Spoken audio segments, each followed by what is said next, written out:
ఊరికి ఉత్తరాన పసుపు జెండా పట్టుకుని శ్రావణ మాసంలో వచ్చిన మహిళ, దక్షిణాన విజయానికి దారి వెతుకుతూ వచ్చిన ఆడబిడ్డ, తూర్పున పల్లె సుందరం దిద్దిన వనిత, పడమర ఫ్యాక్షన్ గడ్డపై పంతం పట్టిన ధీర వనిత. ఈ నలుగురు అతివలే ఆ జిల్లా తెలుగుదేశం పార్టీకి 4 దిక్కుల్లో నూతనోత్తేజాన్ని తెచ్చారా మహిళా నేతలు. గతంలో ఎప్పుడు లేని విధంగా ఆ జిల్లాలో ఏకంగా నలుగురు టీడీపీ జెండాని, పార్టీ ఎజెండాని మోస్తారు. మరి వారి శ్రమకు ఫలితం దక్కుతుందా? ఇంతకీ ఎవరా మహిళా మనులు?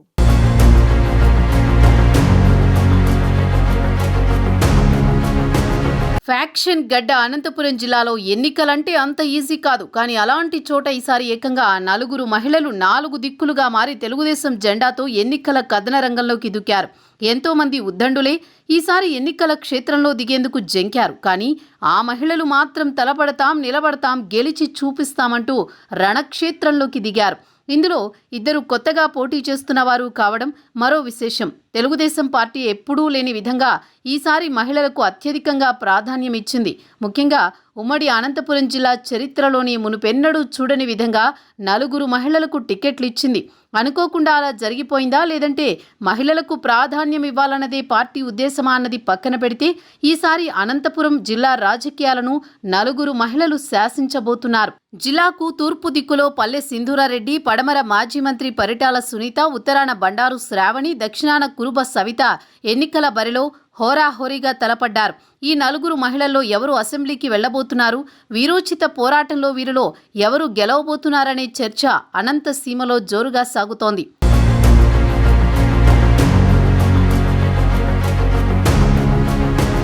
అనంతపురం జిల్లాలో ఎన్నికల రణక్షేత్రంలోకి ఉరికిన మహిళల్లో ఎవరి బలాబలాలేంటన్నది పరిశీలిస్తే ముందుగా రాప్తాడు నుంచి మరోసారి బరిలో దిగిన మాజీ మంత్రి పరిటాల సునీత గురించి చెప్పాలి.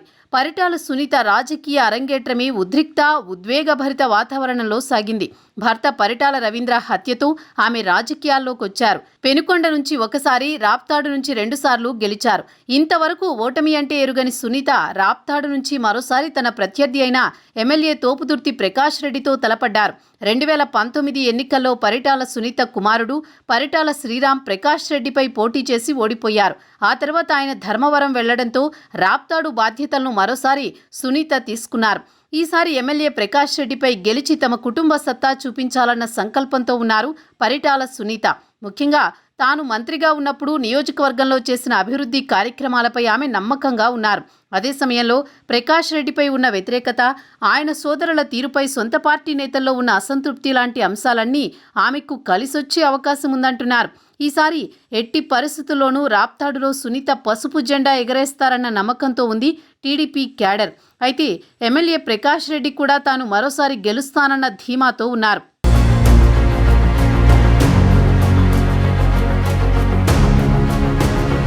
సింగనమల టీడీపీ అభ్యర్థి బండారు శ్రావణి రెండోసారి కూడా ఇక్కడి నుంచి పోటీ చేస్తున్నారు. 2019 ఎన్నికల్లో ఎంతో మంది వ్యతిరేకించినా శ్రావణి టికెట్ సాధించారు.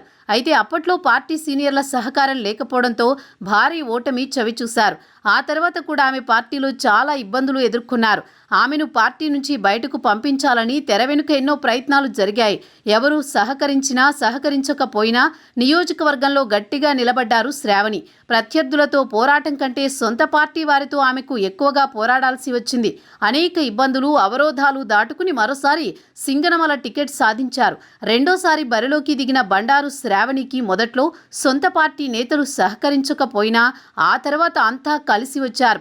వైసీపీ నుంచి సిట్టింగ్ ఎమ్మెల్యే కాకుండా వీరాంజనేయులు అనే ఒక కొత్త అభ్యర్థి బరిలోకి దిగారు. శ్రావణికున్న ఇమేజ్ ముందు అధికార పార్టీ అభ్యర్థి నిలబడలేరన్న పరిస్థితి వచ్చింది.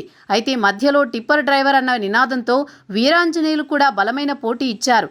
గెలిపే లక్ష్యంగా సర్వశక్తులు ఒడ్డారు బండారు శ్రావణి. సింగనమలలో ఓటింగ్ రోజు ప్రజల నుంచి వచ్చిన స్పందన చూస్తుంటే ఖచ్చితంగా ఈసారి బండారు శ్రావణి గెలుస్తారని అభిప్రాయం వ్యక్తమవుతోంది.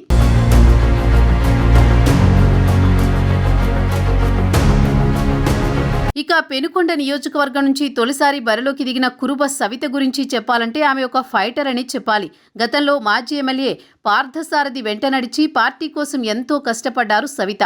2019 ఎన్నికల్లో పెనుకొండలో ఓటమి తర్వాత పార్థసారథిపై తీవ్ర వ్యతిరేకత వ్యక్తమైంది. అదే సమయంలో సవిత పార్టీ కోసం చాలా కష్టపడ్డారు. పార్టీ ఏ పిలుపునిచ్చినా ముందుండి నడిపించారు. పార్థసారథితో విభేదాలు తీవ్రమైనా ఆమె ఏ రోజూ వెనక్కి తగ్గలేదు. పెనుకొండ పార్టీ కేడర్ అంతా ఆమె వెంట నడిచేందుకు ఉత్సాహం చూపించారు. పార్టీ అధిష్టానం కూడా ఈసారి పార్థసారథిని పక్కన పెట్టి నియోజకవర్గ పగ్గాలు సవిత చేతికిచ్చింది.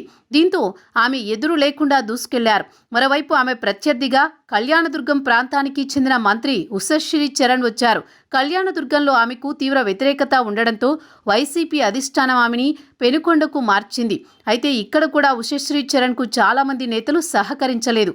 కేవలం కొంతమంది మాత్రమే సపోర్ట్ చేశారు. ఇవన్నీ కురుబ సవితకు కలిసొచ్చినట్లయింది.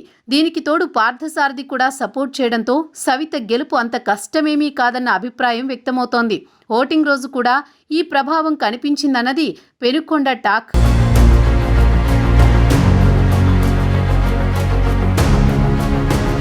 అనుకోకుండా రాజకీయాల్లోకి వచ్చి అందరి దృష్టిని ఆకర్షించారు పల్లె సింధూరారెడ్డి. పుట్టపర్తి నియోజకవర్గంలో 2.5 దశాబ్దాలుగా మాజీ మంత్రి పల్లె రఘునాథ్ రెడ్డి టీడీపీలో బలమైన నాయకుడిగా ఉన్నారు. ఆయన విద్యావేత్తగా జిల్లాలో అందరికీ పరిచయం. ఇప్పటికే ఆయన మంత్రిగా, ఎమ్మెల్యేగా, ఎమ్మెల్సీగా, ప్రభుత్వ విప్గా ఎన్నో పదవులు చూశారు. పార్టీ నాయకత్వానికి పుట్టపర్తి నియోజకవర్గంలో పల్లె రఘునాథ్ రెడ్డి తప్ప మరో అభ్యర్థి ఎవరూ కనిపించలేదు. ఒకరిద్దరు నాయకులు పోటీ పడినా రఘునాథ్ రెడ్డి బలం ముందు తేలిపోయారు. అయితే ఆయనపై సొంత పార్టీలో వ్యతిరేకత ఉండడంతో ఈసారి టికెట్ ఇచ్చేందుకు టీడీపీ అధిష్టానం నిరాకరించింది. అయితే ఆయన కాకుండా మరొకరు గెలిచే పరిస్థితి లేకపోవడంతో చివరికి ఆయన కోడలు పల్లె సింధూరకు టికెట్ ప్రకటించారు. దీంతో అనుకోకుండా పల్లె కోడలు పుట్టపర్తి అభ్యర్థిగా పోటీకి దిగారు.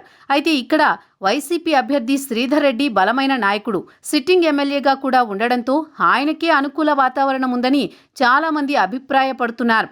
అయితే పల్లె సింధూర వచ్చినప్పటి నుంచి శక్తి వంచన లేకుండా పనిచేశారు. దీనికి తోడు పల్లె రఘునాథ్ రెడ్డి చేసిన మంచి పనులు ఆమెకు కలిసొచ్చే అవకాశం ఉంది.